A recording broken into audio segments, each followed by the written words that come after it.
I'm here to talk to you a little bit today about researching. A lot of you guys have started sending me emails about what to do. What is the next step? My research project is coming up. I have no idea where I'm going.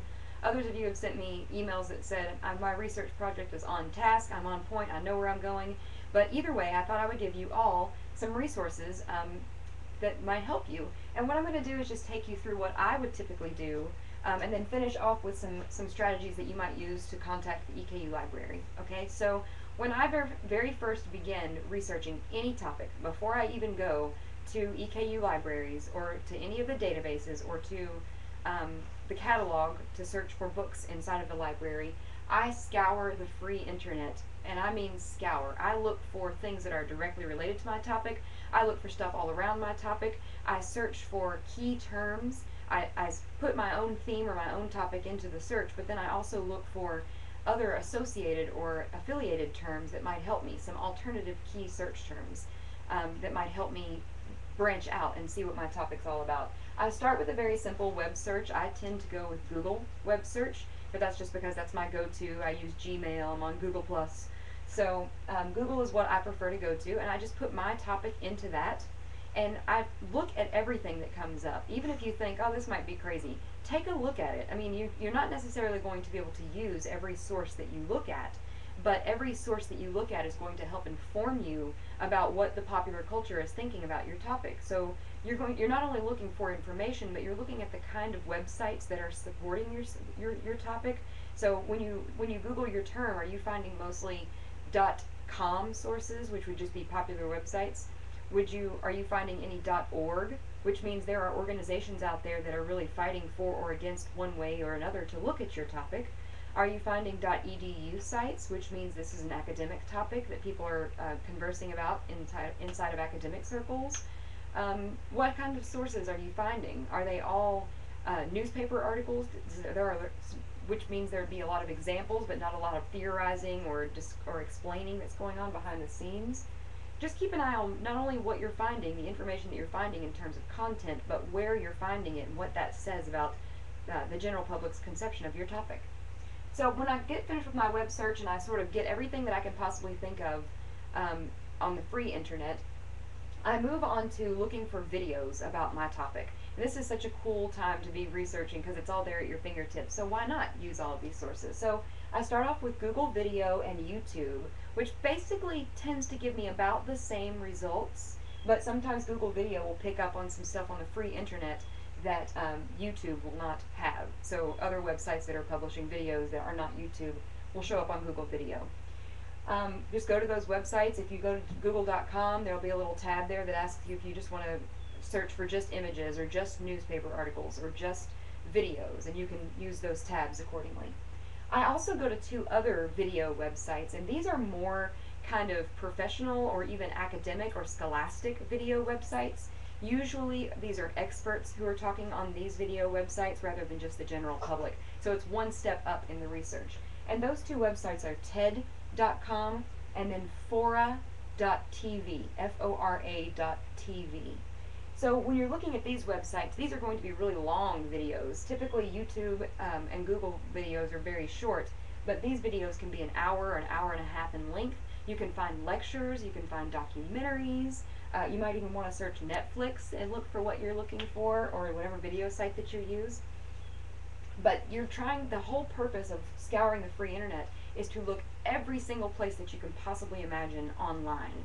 You're looking for images, you're looking for pictures, you're looking for museum displays, you're looking for protests, you're looking for newspaper articles, blogs, anything that people are writing. You won't necessarily be able to use it, but this all helps you to shape your project a little bit more so you know what people are talking about and how they're talking about it.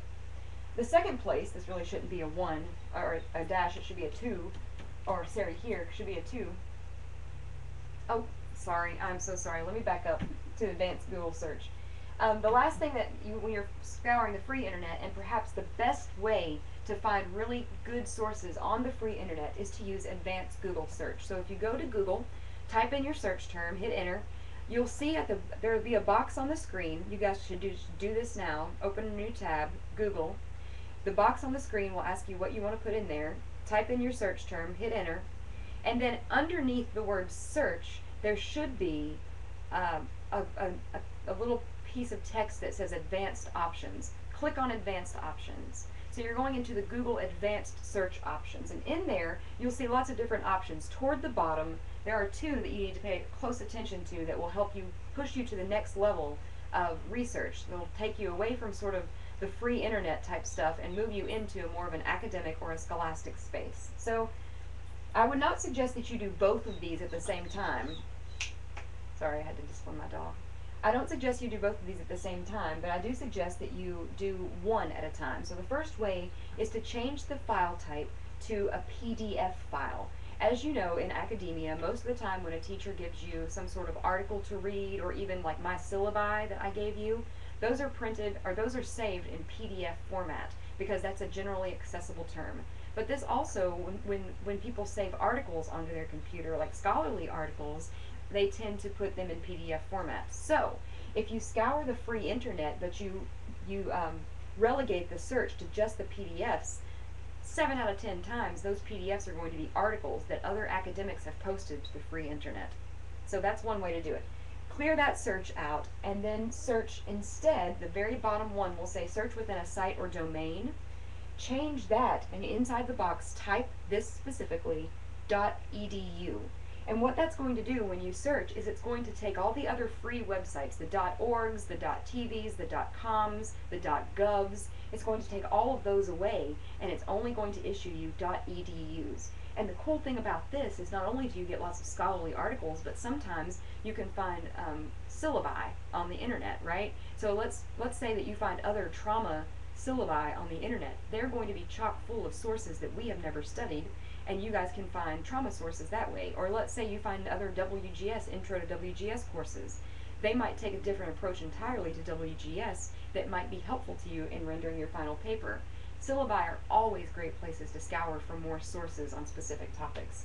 But also within the EDU, you're going to find sometimes academics post notes, their own notes about text. So instead of having to necessarily read the entire Interpretation of Dreams by Sigmund Freud, which is like, 600 pages or something, you could find someone's notes, and then whenever you find the specific chapter or article that deals with what you're looking for, go pull that article out and read it instead of trying to read big, huge chunks of the text. So the EDU, when you limit your search to just the EDU sites, you're getting strictly what academia wants you to see, as opposed to when you don't limit it, you're getting that mix match of free sources and video websites and images and all kinds of things. So what you're trying to do is just get control of your search. You're looking to see what the free internet offers you, and you're going as far as you possibly can toward the more scholastic and scholarly. And then number two, down here, number two, you then want to move into the strictly academic or scholarly sources. And the way that you do that is through accessing EKU libraries. EKU libraries, the easiest thing that I could tell you to do is, if you have no idea, after doing all of this, if you still have no idea how to get into more scholarly sources, call the reference desk. If you go to library.eku.edu, you can go to the Contact Us link, and then there's a phone number right there for you at the reference desk. Call there. I spoke to Brad Markham today on the phone, and he said, yeah, we've got all kinds of sources. Just have your students call us. No big deal. The second option at the EKU Libraries website is for you to go to Subject Guides. If you open up your EKU Libraries page, along the top there will be all of these tabs, and they say things like, let me get over here and just read them to you. They say books, articles, databases, journals, subject guides, and archives.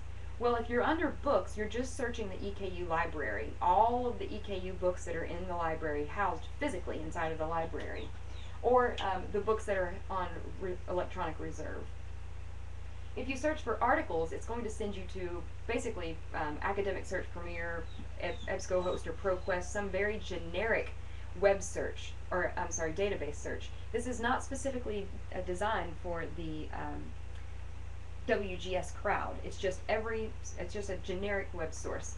So if you go to databases, it's going to show you a list of all of them. None of them are specifically WGS, journals, etc. But when you get to subject guides, you can actually specifically choose WGS, Women and Gender Studies, from a list, and it will take you to the Women and Gender Studies subject guide that was created by the Women and Gender Studies librarian Victoria Koger, right?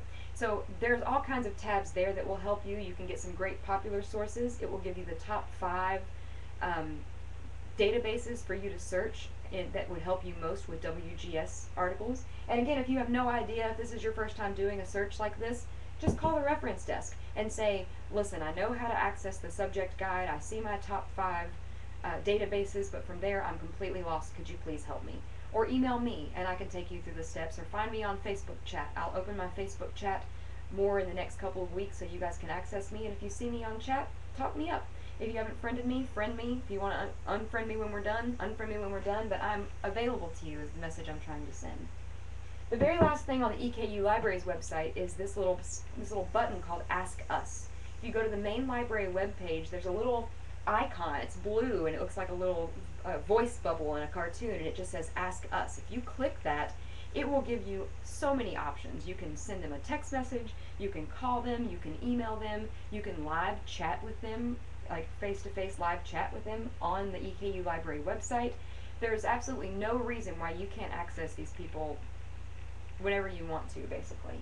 So this is the way that I would tend to tell you guys, to advise you guys to start your research. Scour that free internet, get a good feel of what's being talked about inside of your topic around the free internet, and then from that point on we just narrowed it down until we finally got to only academic sources. I will tell you this, whenever you start to write your final essay, you will be using, hopefully, you will be using much fewer free internet sources than you will academic and scholarly sources. What you can do is, like, let's say you've got 7 .com websites on yours, like NewYorkTimes.com or CNN.com or MSNBC.com or whatever. Those types of websites should only be used for examples in your final paper. Like if you're talking about the subject of rapeability, or you're talking about women and rape in the WGS201 class, and you want to give some really solid examples of what's happening in our world, well, those free websites will provide you with all kinds of illustrations, but they're not going to provide you with solid researched theories behind why these things are happening and what cultural trends are creating these things, etc., etc. So you want to go beyond that free internet and really start researching your topic at a more scholarly or academic level, because it's those scholars and academics who are typically asking the kinds of questions that really investigate these topics from the inside out. All right? So I won't keep going any farther. I hope this has helped you guys. If you guys have research-related questions, you should feel free to post them as a comment to this video. If you'd like to talk to me, again, I'll open up my Skype, I'll open up my Facebook chat, and you can always reach me by email. So good luck on your research. Let me know how I can help you as we continue this course.